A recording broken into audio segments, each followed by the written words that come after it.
कर्म हमारे श्रेष्ठ बनेंगे, कर्म हमारे श्रेष्ठ बनेंगे जब हम खुद पर गौर करेंगे। कर्म हमारे श्रेष्ठ बनेंगे जब हम खुद पर गौर करेंगे। जैसा कर्म हम करेंगे हमें देख कर और करेंगे।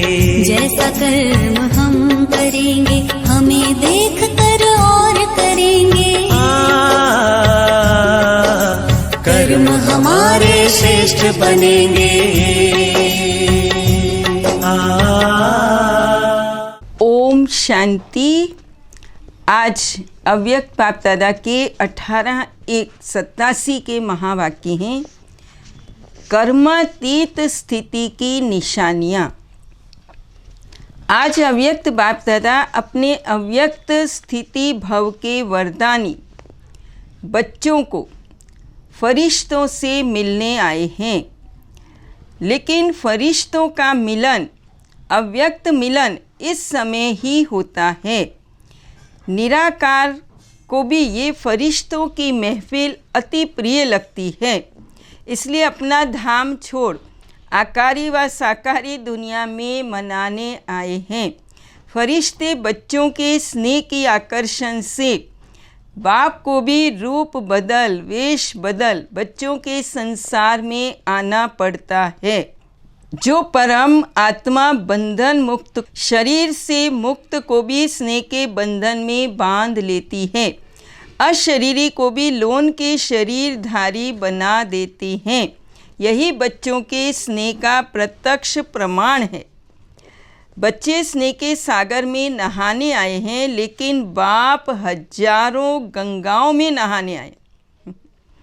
गंगा सागर का मेला विचित्र मेला है। तो बाबा ने कहा, बाप समान कर्मातीत अर्थात कर्म के बंधन से मुक्त न्यारा बनने का सबूत दिया। सारे कल्प के कर्मों के हिसाब किताब से मुक्त होने का सबूत दिया। सेवा में भी सेवा के बंधन में बंधने वाले सेवाधारी नहीं, क्योंकि सेवा में कोई बंधन युक्त बंध सेवा करते और कोई बंधन मुक्त बंध सेवा करती। सेवाधारी ब्रह्मा बाप भी है, लेकिन सेवा द्वारा हद की रॉयल इच्छाएं सेवा में भी हिसाब किताब के बंधन में बांधती हैं। जैसे देह का बंधन, देह के संबंध का बंधन, ऐसे सेवा में स्वार्थ ये भी बंधन कर्मातीत बनने में विघ्न डालता है। कर्मातीत बनना अर्थात इस रॉयल हिसाब किताब से भी मुक्त। क्योंकि इस ग्रुप में मैसोरेटी गीता पाठशाला के सेवाधारी आए हैं। औरों को भी मुक्त बनाते, स्वयं को बंधन में बांध तो नहीं देते। नष्टो मोहा बनने की बजाय लौकिक बच्चों आदि सब में मोह त्याग कर स्टूडेंट से मोह तो नहीं करते। ये बहुत अच्छा, ये बहुत अच्छा समझते, मेरेपन की इच्छा के बंधन में तो नहीं बंध जाते। सोने की जंजीरें तो अच्छी नहीं लगती। बाबा ने कहा, चेक करो कहाँ तक कर्मों के बंधन से न्यारे बने हो। लौकिक और अलौकिक कर्म और संबंध दोनों में स्वार्थ भाव से मुक्त। पिछले जन्मों के कर्मों के हिसाब किताब व वर्तमान पुरुषार्थ के कमजोरी के कारण किसी भी व्यर्थ स्वभाव संस्कार के वश होने से मुक्त बने हैं। कभी भी कोई कमजोर स्वभाव संस्कार व पिछला हिसाब स्वभाव संस्कार वशीभूत बनाता है तो बंधन युक्त है, बंधन मुक्त नहीं। तो बाबा ने कहा, कोई भी सेवा की, संगठन की, प्रकृति की परिस्थिति स्वस्थिति को व श्रेष्ठ स्थिति को डगमग करती है तो ये भी बंधन मुक्त स्थिति नहीं कहेंगे।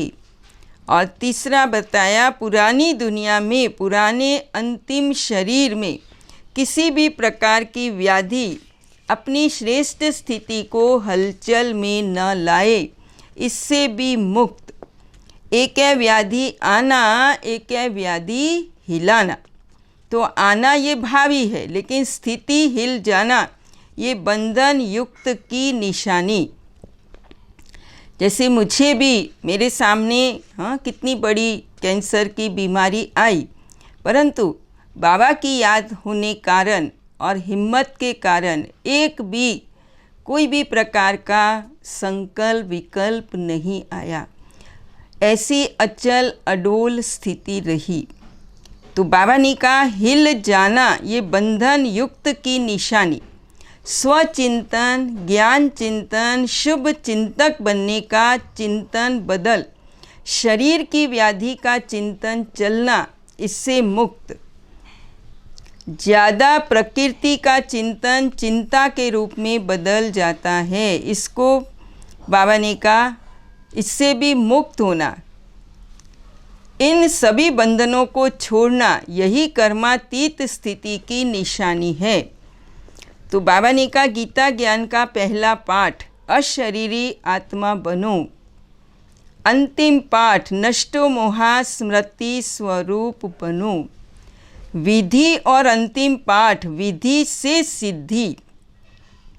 तो बाबा ने कहा गीता पाठशाला में भी पहले स्वयं पढ़ना अर्थात बनना, फिर औरों को निमित्त बन पढ़ाना। अगर बाबा ने कहा गीता पाठशाला वालों के ऊपर बड़ी जिम्मेवारी है, अगर जरा भी सैंपल बनने में कमी दिखाई तो अनेक आत्माओं के भाग्य बनाने की बजाय भाग्य बनाने से वंचित करने के निमित्त बन जाएंगे, क्योंकि देखने वाले सुनने वाले साकार रूप में आप निमित्त आत्माओं को देखते हैं। ऐसा श्रेष्ठ कर्म सदा करके दिखाओ जो आपके श्रेष्ठ कर्मों को देख अनेक आत्माओं के श्रेष्ठ कर्मों के भाग्य की रेखा श्रेष्ठ बना सको। अपने को सदा सैंपल समझना और दूसरा बाबा ने कहा सदा अपना सिंबल याद रखना। कौन सा? कमल पुष्प। कमल बनो और अमल करो, न्यारे बन प्यारा बनना। लक्ष्य सबने अच्छा रखा है, लक्षण यथाशक्ति कर्म में दिखाया। बहुत काल का वरदान नंबर वार धारण भी किया।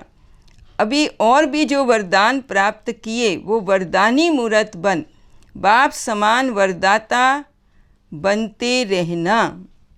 और बाबा ने कहा कभी कभी अनुभव करना, अभी इस विधि को बदल।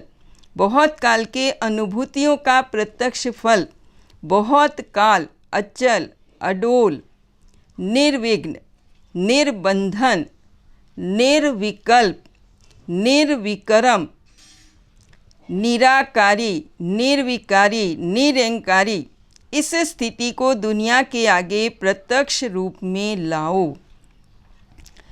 बाबा ने कहा पहले स्वयं से स्वयं संतुष्ट, क्योंकि एक है स्वयं की संतुष्टता, दूसरी ब्राह्मण परिवार की, तीसरी बाप की संतुष्टता। तो संतुष्ट बनो और संतुष्ट करो, तब बाप की संतुष्ट मणि बन चमकते रहो।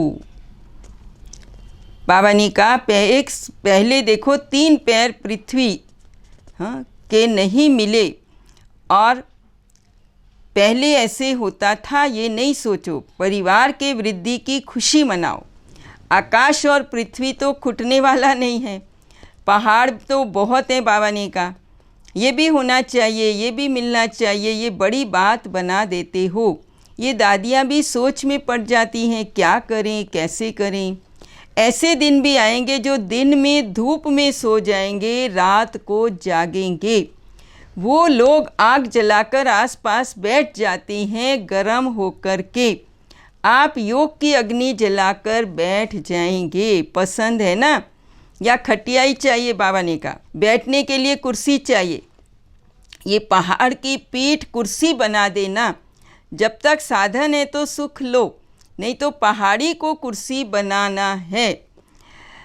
तो बाबा ने कहा, देखो बाबा ने शुरू में क्या किया। 15-15 दिन तक दवाखाना भी बंद रहता था। दमा के पेशेंट को भी बाजरे की रोटी और छाछ पिलाई, लेकिन बीमार नहीं हुए, सब तंदुरुस्त रहे। ये शुरू में अभ्यास करके दिखाया तो अंत में भी होगा। सोचो, बाबा ने कहा, लेकिन दुआ की दवा साथ में है, इसलिए मनोरंजन हो जाता, पेपर नहीं लगता और मुश्किल नहीं लगता।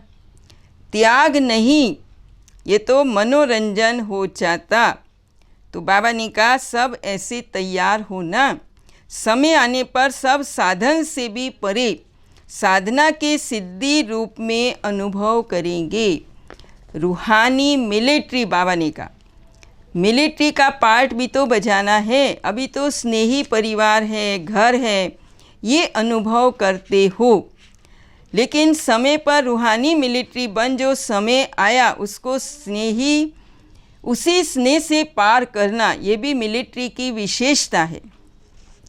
गुजरात को भी बाबा ने कहा विशेष वरदान है, एवर रेडी रहना, बहाना नहीं देते, क्या करें कैसे करें, रिजर्वेशन नहीं मिलती, नज़दीक का फ़ायदा है। गुजरात को आज्ञाकारी बनने का विशेष आशीर्वाद है। बाबा ने कहा भाग्य को बढ़ाना सबको नहीं आता, कोई को भाग्य प्राप्त होता है लेकिन उतने तक ही रहता, बढ़ाना नहीं आता। गुजरात को भाग्य है और बढ़ाना भी आता है। तो बाबा ने कहा सब भाग कर पहुँच जाते। विशेष उड़ती कला द्वारा बाप समान बनना, अर्थात सदा बाप के समीप रहना, बाबा ने कहा। और मधुबन निवासी अर्थात मधुरता, संकल्प में भी, बोल में भी और कर्म में भी, यही बाप की समीपता है। और बाबा ने कहा ये सब दादियों के लिए पक्के वृक्ष के पक्के हुए फल, उनका बहुत महत्व होता है। जो वृक्ष के पक्के हुए होते उनको अलग पकाना नहीं पड़ता। तो बाबा ने कहा बाप को तो बच्चों को देख खुश होते हैं, मेरे योग्य बच्चे योगी भी हैं तो योग्य भी हैं। बाबा ने कहा देखो शुरू में पिकेटिंग में भी ठहरे तो भी मनोरंजन लगा, मजा ही देखते रहे, गालियाँ भी खाई तो हंसते हंसते खाई। अभी ये सब बातें क्या लगती हैं, चरित्र लगती हैं। और ये जनक तो विदेही बन गई। वरदान तो बाबा ने कहा सबको मिले हुए हैं, उन वरदानी से लाभ लो। अच्छा, ओम शांति, ओम शांति, ओम शांति।